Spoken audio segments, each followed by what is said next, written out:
Hello friends, VAG ऑडिओजमध्ये तुमचं स्वागत आहे. मी वैशाली तुमच्यासाठी घेऊन आली आहे ट्रू ब्युटी ऑफ लव्हचा पुढचा भाग. चला सुरुवात करूया. ट्रू ब्युटी ऑफ लव्ह भाग 74. आज कथा सुरू होतीये 4 वर्षानंतर. 4 वर्षाच्या लीपनंतर काय होतंय पाहूया. मीराच्या घरी. मीरा, रेडी रहा, इट्स अर्जंट, मी तुला न्यायला येतोय. सिद्धार्थचा मेसेज पडलेला आणि मीरा विचारात पडली. आता काय काम असेल याचं? आज तर संडे आहे, काही सांगत नाही, विचारत नाही आणि डायरेक्ट जायचं आहे काय? कुठं ते कोण सांगणार? ती नाईलाजाने रेडी होऊ लागली. या 4 वर्षात तसं तर बरंच काही बदललेलं. तिनं आणि सिद्धार्थनं सोबत बॅचलर ॲडव्हर्टायझिंग अँड पब्लिक रिलेशन्सचा 3 वर्षाचा कोर्स कंप्लीट केलेला आणि आता दोघं मिळून पार्टनरशिपमध्येही मागच्या 1 वर्षापासून स्वतःची ॲडव्हर्टायझिंग एजन्सी स्टार्ट करण्यात बिझी झाले होते. अर्थात हे कशामुळे शक्य झालेलं ते हळूहळू कळेलच. तिची एक आवडती क्लिप सापडत नव्हती तिला. आता मात्र तिला ती हवीच होती. तिने सरळ आरशासमोरचा ड्रॉवर उघडला आणि त्यातले सगळं सामान बाहेर काढलं आणि सगळ्यात खाली तिला ते बॉन्ड टच ब्रासलेट दिसलं जे तिला शंतनूने गिफ्ट दिलेलं आणि तिने पटकन ड्रॉवर झाकला. कितीतरी दिवसांपासून तिनं ते घातलंच नव्हतं. ते पाहताच जणू आत खोलवर काहीतरी सलतंय असंच तिला वाटलं. काहीतरी जवळचं खूप दूर निघून गेलंय या भावनेने तिला मनात हुरहुर दाटू लागली. ती अजूनही त्याला विसरली नव्हती. खरं तर नव्हे, ती त्याला विसरूच शकत नव्हती. ते ब्रासलेट दिलं तेव्हाची त्याची आणि तिची तीच शेवटची भेट तिला आताही आठवलीच. आणि तेव्हा त्या दोघांत घडलेलं काही क्षण आपोआप तिच्या डोळ्यासमोर तरळू लागले. शंतनू US ला निघून गेल्यावर ते एक ब्रासलेटच होतं जे दोघांतला तो बॉन्ड जपणार होतं, दोघांतला दुरावा कमी करणार होतं. ते एक असं युनिक ब्रासलेट होतं जे एक पेअर ब्रासलेट होतं. त्याच्याकडे एक आणि तिच्याकडे एक. त्याला जेव्हा पण आठवण यायची तो त्याचं बटन प्रेस करायचा आणि इकडं तिच्या हातावर ते व्हायब्रेट व्हायचं. मग ती इकडून प्रेस करायची आणि त्याचं ब्रासलेट व्हायब्रेट करायचं. जरी दोघात अंतर होतं तरी ती सोबत असण्याची जाणीव, ते प्रेम, ते व्हायब्रेशन अगदी हृदयाला भिडेल असंच होतं. ते आठवून आताही तिच्या रोमरोमात शहारा उमटला. त्या दिवशी अचानकपणे सिद्धार्थ तिच्या घरी आलेला. सिद्धार्थ, तू? बाहेरची रूम आवरणारी मीरा सिद्धार्थला अचानक तिथं पाहून शॉक झाली. हो. मीरा, ऐक ना, अगं वैजूचा ॲक्सिडेंट झालाय, चल ना, तिला भेटायला जावं लागेल ना. काय सांगतोस? कधी? कसा? अगं जाता जाता सांगतो ना. आंटी, मी हिला घेऊन जातोय, चालेल ना? हो चालेल, पण लवकर सोड हा तिला. आई थोडी साशंकतेने दोघांना पाहत बोलली. हो aunty, you don't worry about. चल ना, लवकर आवरून ये. का अशीच येणार आहेस? हो आले, म्हणत ती थोडी काळजीने धावत आवरायला गेली. मागच्या वेळीसारखं आताही त्यांनी वैजूचं नाव घेतलेलं, पण तिला असं वाटत होतं शंतनूला तर काही झालं नसेल ना, आणि आईला कळू नये म्हणून सिद्धनं वैजूचं नाव घेतलं असेल तर. त्याच भलत्या सलत्या विचारात ती कशी बशी आवरून बाहेर आली आणि ती येताच तो तिला ओढतच बाहेर घेऊन गेला. हे सिद्ध, खरंच वैजूचा ॲक्सिडेंट झालाय का? का शंतनू तो ठीक आहे ना? मीरा काळजीने त्याला कानात हळूच विचारू लागली. तू चल आधी, बस पटकन. सिद्ध तिच्या कानात पुटपुटला. मीरा ही मग साशंकपणे त्याच्या पाठीमागे बसली आणि बाईक वेगाने निघून गेली. आईनेही नेमकं हे राहून बाहेर डोकावून पाहिलेलं. बाईकवर बसण्याआधी दोघांची काहीतरी खुसफुस चाललेली मीराच्या आईने पाहिलेलं. जरी मीरा म्हणत होती की तिच्यात आणि सिद्धार्थमध्ये काही नाही, तरीही त्यांचं हे वागणं पाहून आईला शंका येत होतीच. तसाही सिद्धार्थ तिला चांगलाच मुलगा वाटत होता आणि त्या दोघांना ॲज अ कपल म्हणून पाहायलाही आईलाही तसा काही आक्षेप नव्हता. तर याची सुरुवात अशी झालेली. सिद्धार्थचं असं घरी येणं अनेकदा झालेलं. त्याचं कारण माहीत नसणाऱ्या कोणालाही हेच वाटलं असतं की त्या दोघांत काहीतरी चाललंय. बाईक शंतनूच्या घराच्या दिशेने वळली तशी मीराला भीती वाटू लागली. सिद्धार्थ, शंतनू ठीक आहे ना? तू त्याच्या घरी का नेतो आहेस?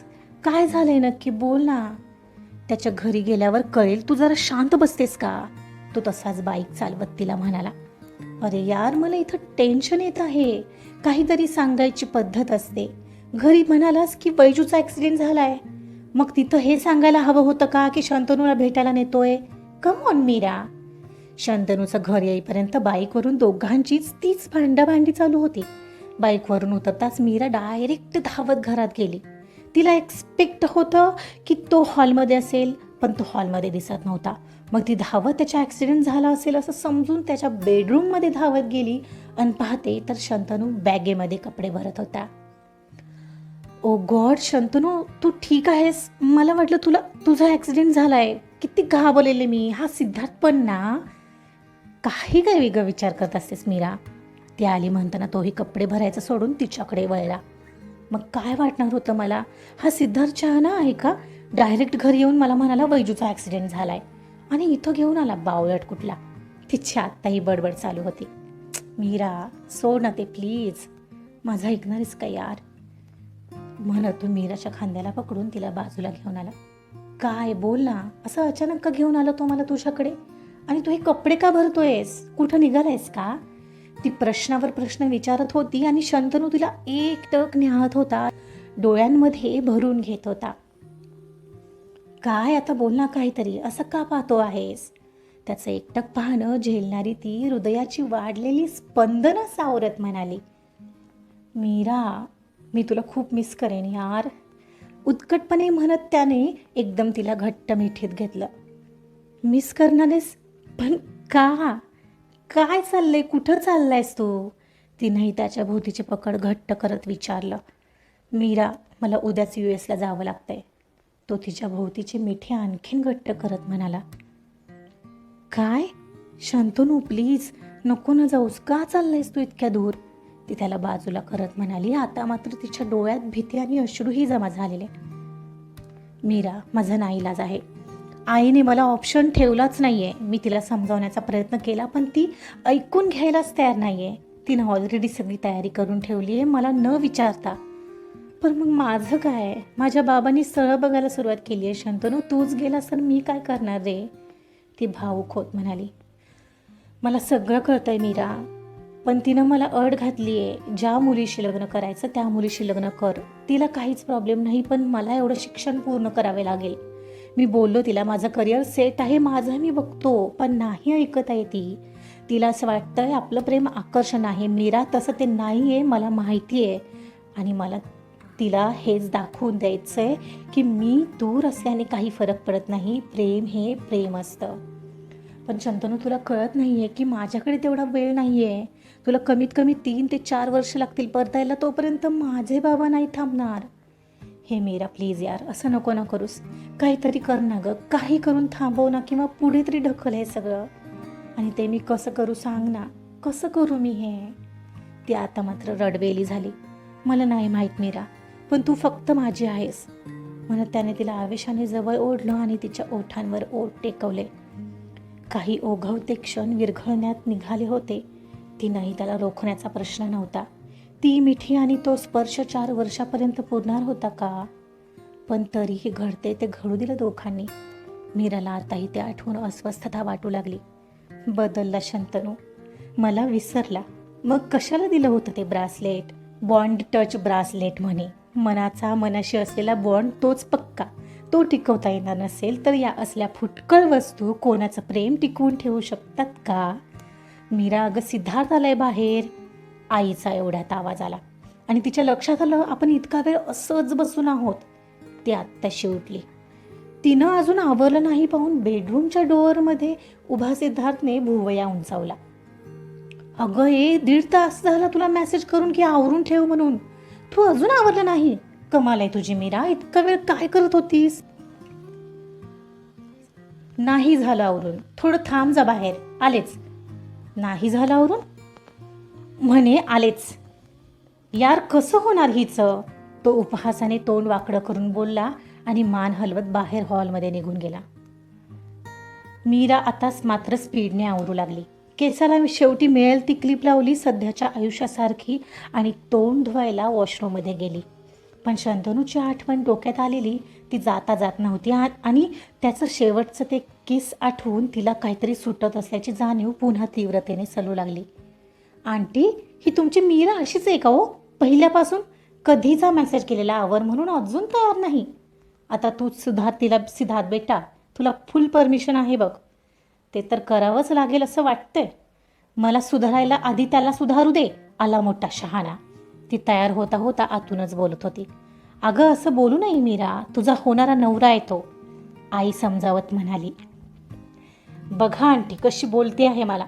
सांगा जरा तिला नवऱ्याशी अदबीने बोलायचं असतं. तुम्ही ना आधीपासून शिकवायला हवं होतं हो तिला. खरंच म्हणजे सुतासारखी सरळ आली असती. हो का सिद्ध, जास्त बोलतोयस हा आता तू. सिद्धार्थचं बोलणं ऐकून ती आता बाहेर येऊन बोलू लागली. अगं अशीच थोडीशी गंमत करत होतो, तू आवर जा गं. सिद्ध म्हणत होता. एवढ्यात तिच्या डोक्यात आईचा फटका पडला. काय होतंय ग मीरा, ठीक आहे ना? तो काही वाईट सांगतोय का? ऐकावं जरा. आणि किती वेळा सांगितलं की जरा नवरा आहे असं वाग जरा त्याच्याशी. साखरपुडा झालाय तुमचा, शेजारी पाजारी कोणी पाहिलं तर काय म्हणतील? हो ना म्हणजे मी आपली मस्करी करतोय ग मीरा, तो तोंड बारीक करत म्हणाला. सिद्धार्थ तू काही घाबरू नकोस तिला, मी आहे तुझ्यासोबत. काही गरज नाही तिच्याशी मिळमिळीत वागायची, थोडं रफ वागायला शिक. हो आंटी, तो दातावर दात दाबत गिल्टी होत म्हणाला. मीरा मात्र रागाने त्याला एकटक पाहत होती. आता बघत काय बसली आहे, जा ना आवर. सिद्धार्थला रागाने एकटक पाहणाऱ्या मीराच्या पाठीवर आईचा पुन्हा फटका पडलेला. तुला ना बाहेर गेल्यावर बघते. तोंडातल्या तोंडात पुटपुटत ती दाट ओठ खाऊन अखेरची आत गेली. पण ती चांगलीच चिडली आहे हे सिद्धार्थलाही कळलेलं. त्याची मस्करी चांगलीच उलटली होती. काहीच वेळात ती आवरून आली आणि समोर येऊन उभी राहिली. बराच वेळ त्याचं लक्षच नव्हतं, तो मोबाईलमध्ये काही करत बसलेला. काही वेळाने त्याचं लक्ष तिच्याकडे गेलं. अरे तू आलीस, सांगायचं ना, तो उठत म्हणाला. का तुला डोळे नाहीत? जवळजवळ 5 मिनिटांपासून मी इथं येऊन थांबली, आता चालतोय ना? मीरा अगं लेट होतोय, मग काहीतरी महत्त्वाचं आहे म्हणून बाहेर चाललोय ना आपण, आणि ते तोंड नीट करा दे. तो तिला ओढतच बाहेर घेऊन आला. पण एवढं काय महत्त्वाचं होतं? कुठे चाललोय आपण? खूप काही बोलायचंय, पण आधी आपलं ऑफिस बघायला जातोय. तो बाईकवर बसत बाईक स्टार्ट करत म्हणाला. ओ वाव, काय सांगतोस? मग आधी का नाही बोललास? ती त्याला फटका मारत बोलली. सरप्राईज द्यायचं होतं, पण ते द्यायचा अधिकार आहे का आम्हाला? आणि आता काही विचारू नकोस, तिथं गेल्यावर पहा आणि मग सांग काय वाटतंय, सिद्ध म्हणाला आणि बाईकने वेग घेतला. आजचा पार्ट इथंच संपलाय. कथा 4 वर्षाच्या लीपनी सुरू झाली आहे. कथेत बरंच काही बदललेलं आहे. तर पुढे ऐकायला इंटरेस्टिंग वाटतंय ना? तर ऐकत रहा ट्रू ब्युटी ऑफ लव्ह. कथा आवडत असेल तर लाईक करा, सबस्क्राईब करा आणि शेअरसुद्धा करा. Thank you so much.